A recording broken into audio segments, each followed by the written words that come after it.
Alright, this washer here is not working right, and the issue is the pressure switch. So I'm gonna tell you how to change it, show you how to change it. But first, let me tell you what's wrong with this. It's not draining properly. So it will start draining after 2 seconds stops, and then wait for another 2 minutes, 2 3 minutes to start draining again. And it does the same for washing. So start washing and then stop intermittently and then wash again. So it's like a time delay.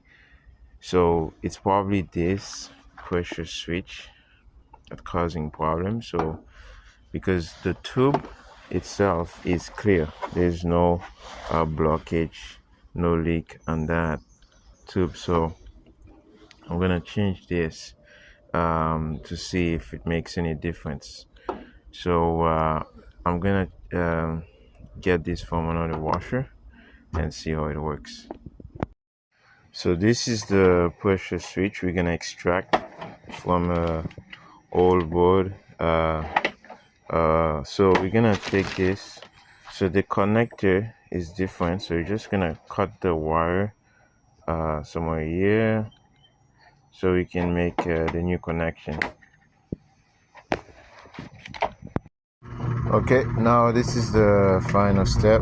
We connected both wires, 3 lines coming in, 3 lines going out.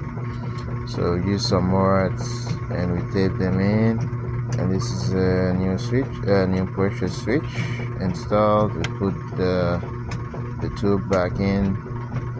This one wasn't gonna fit properly, so I had to use a cable tie to hold it strong, so when I turn the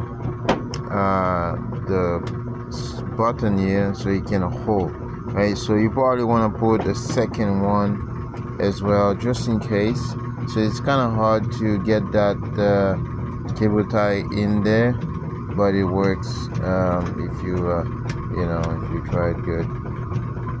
Yeah, I guess works good, and I'm trying it right now with the load and see what it does, right? So this door switch doesn't work properly, so I may have to check that too.